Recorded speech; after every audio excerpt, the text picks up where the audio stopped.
चंद्र साहब, एसीएस से आपने मुलाकात की है, किन किन एजेंडों पे बातचीत हुई है, क्या आपने डिमांड? आदरणीय पत्रकार छायाकार बंधुओं, आपका बहुत बहुत स्वागत है। रही बात, हमें पिछले दिनों में चंडीगढ़ गया था, मंत्री जी से बातचीत हुई शहर के विकास के बारे में, जहाँ जहाँ फाइल अटकी हुई थी।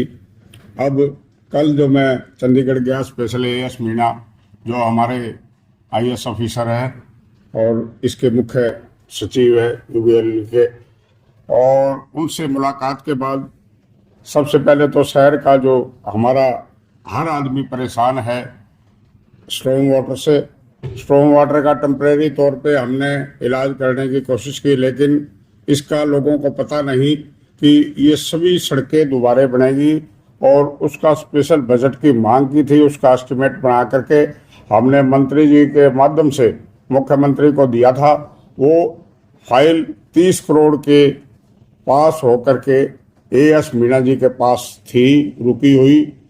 उसके बारे में हम स्पेशल वहाँ गए और उनसे बातचीत की, और उन्होंने वो फाइल वहाँ से निकाल दिया। उस फाइल के अलावा सिरसा में हमें नगर परिषद नई बिल्डिंग का जो काम हमारा अटका हुआ था, उसके बारे में भी चर्चा हुई, और उन्होंने उस फाइल को भी निकालने का कार्य किया और उनसे अनुरोध किया गया। दिव्य नगर योजना के तहत 500 से 1000 कैपेसिटी का एडिटोरियल हॉल जो नगर परिषद बनाएगी, उसके बारे में भी हमने वो फाइल दी हुई थी, उस पर भी चर्चा हुई, और वो भी जल्दी ही हमें उसकी सैंक्शन मिल जाएगी। सिक्योरिटी का मुद्दा उठाया गया। वहाँ नगर परिषद द्वारा 200 लोगों की क्षमता वाली लाइब्रेरी का भी हमने शहर के लिए मांग की कि 200 स्टूडेंटों की कैपेसिटी की एक लाइब्रेरी नगर परिषद से साहब बनाएगी। उसकी सैंक्शन के लिए भी हमें वो फाइल जो भेजी हुई थी वहाँ मंजूरी के लिए उस पर भी चर्चा हुई, और उसको भी निकालने का आदरणीय मीणा जी ने हमारी बात को ध्यान से सुना और हमारा आग्रह स्वीकार किया। नगर परिषद में बार बार दिक्कत आ रही है, जो काम का विकास की गति ना होने के कारण। उसका कारण सबसे बड़ा ये है कि हमारे यहाँ 47 पद अब रिक्त पड़े हैं, और जो मेन पद हैं उनके लगातार ट्रांसफ़र हो रहे हैं। इस पर चर्चा हुई।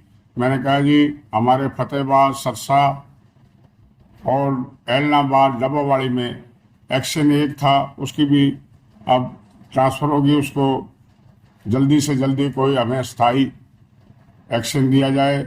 एमई की पोस्ट वैकेंट है, वो दिया जाए, वो भी एडिशन है। और दूसरा ईओ है, वो बाहर से है। कोई जितना भी स्टाफ है, अगर इच्छा अनुसार चॉइस नज़दीकी के अगर पोस्टें, जिस तरह पिछले दिनों सरकार ने टीचरों की पोस्ट उनके ऑप्शन के मुताबिक की, तो कोई आज झगड़ा नहीं। तो इसी तरह से जो 47 पोस्ट नगर परिषद की खाली पड़ी है, उसके बारे में चर्चा हुई, और उन्होंने कहा एसएससी से जल्दी ही सैंक्शन लेकर के एचकेआरएन और दोनों को मिला करके हम आपके ये 2-3 महीने के अंदर सारे जितने विक्रम पद है, रिक्त पद है, उनको हम भरने का काम करेंगे। और इसके अलावा इन सभी बातों पर चर्चा के बाद विशेष रूप से हमने स्ट्रॉन्ग वाटर का फिर जिक्र करा, और उसके बारे में उन्होंने 30 करोड़ की फाइल को हमारे सामने ही मंगवा करके उसको सैंक्शन करके आगे भेज दिया, और जल्दी ही हम स्ट्रॉन्ग वाटर का काम पूरा होने के बाद में सारे शहर की जितनी भी टूटी सड़कें हैं उनका पूर्ण नव निर्माण कराएंगे। एक तो रिपेयरिंग नहीं, उनका नव निर्माण कराने का कार्य हम करेंगे। चंद्र साहब, सड़कों के निर्माण की जो आपने बात कही है, कब से शुरू हो जाएगा? कब तक लगता है कि आपको ये निर्माण कार्य कंप्लीट हो जाएगा? ये जो प्रोसेस है रिपेयरिंग का और नव निर्माण का, ये हमने पहले चला दिया, जबकि स्ट्रॉन्ग वाटर का कार्य अभी पूरा नहीं हुआ। पूरा होने के बाद में और हम अच्छे तरीके से जहाँ जहाँ सड़कें टूटी है और ये पहली बरसात होगी उसमें मिट्टी डलवा करके, और जहाँ मिट्टी पानी ना डला है हम टैंकर द्वारा उसमें अच्छी तरह से मिट्टी और रोलर चला करके फिर सड़क का निर्माण कराएंगे।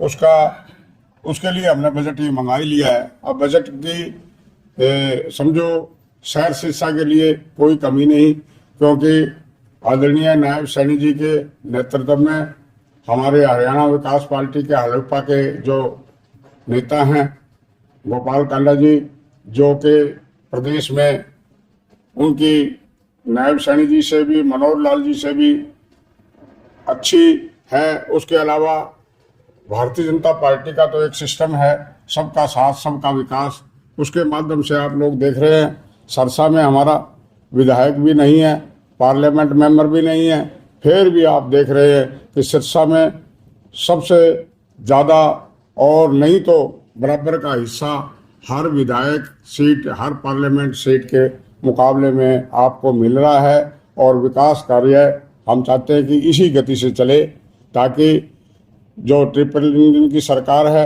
नायब सैनी जी के नेतृत्व में तीसरी बार यहाँ बनी और तीसरी बार सेंटर में मोदी जी की जो सरकार बनी है, लोगों का विश्वास और हम अपने उनके काम कराने में उन पे पूरा उतरें, इसके बारे में हमारे प्रयास है। तो नई बिल्डिंग कब तक जगह चयनित हो जाएगी उसकी? बिल्डिंग का भी हमने चर्चा हुई, वो जल्दी सैंक्शन होके आ जाए और उसका बजट फिक्स है, क्योंकि सीएम अनाउंसमेंट का है, उसका पैसा यहाँ जमा है। जितनी जल्दी उसकी ड्राइंग वो पास होने के लिए गई है वो पास हो जाए, सैंक्शन मिले और वो काम चालू टेंडर होते। आपने ईओ साहब का जिक्र किया कि वो बाहरी हैं, कर्मचारी भी कम है, मुख्य सचिव से क्या इस बारे में बातचीत हुई है? फिर बारी की वजह से, बारी होने की वजह से काम डिले होते हैं या कर्मचारी कम है? उसमें चलो ईओ तो हमारा मतलब के परमानेंट है सीट ईओ की, लेकिन जहाँ एडिशनल चार्ज है उसमें ज़्यादा से ज़्यादा व्यक्ति सप्ताह में 2 दिन 3 दिन ही काम करता है, 2 दिन की छुट्टी आ जाती है, तो मतलब जो कार्य को गति मिलनी चाहिए वो गति नहीं मिल पा रही। ईओ सेक्रेटरी 2 पद हमें स्थायी तौर पर मिली हुई है, उस पर कार्य चल रहा है, लेकिन जो टेक्निकल ब्रांच की जो हमें एमई जेई ईओ और ये मतलब के परमानेंट स्टाफ ना होने की वजह से थोड़ी दिक्कत है, लेकिन अब ये दिक्कत खत्म होगी, इसके बारे में मीणा जी ने हमें पूरा आश्वासन दिया। बजट की कोई समस्या नहीं है? बजट पास हो गया, बजट के बारे में भी चर्चा हुई थी, बजट सैंक्शन हो गया, पास हो गया, बजट आ गया है और अब किसी भी प्रकार की कोई चिंता नहीं। ऐसा है विकास की गति दौड़ेगी और ये विकास हमारा निशाना एक ही है, सबका साथ सबका विकास। कितने समय में मतलब शहर के अंदर बदलाव देखने को मिलना शुरू हो जाएगा? अब जल्दी होगा। आप लोग देख रहे हैं 27 से 27 मार्च का जो मैंने आंकड़ा आप लोगों को दिया और अब नया आंकड़ा हम चला रहे हैं और अब नेक्स्ट जो बड़े बड़े प्रोजेक्ट हम जो कि सौंदर्यीकरण के ही होंगे, पार्कों के और चौकों के, ये नवनिर्माण का हम कार्य चला रहे हैं। तोरण द्वार बनाएंगे 4-5 बड़े, उसके बारे में जानकारी मैंने आपसे दे ही दी थी। और जो 16 तारीख की हाउस की मीटिंग है उसमें देखेंगे कोई मुद्दे कोई स्पेशल हो तो वो भी लेकर के हम पास कराने का कार्य करेंगे।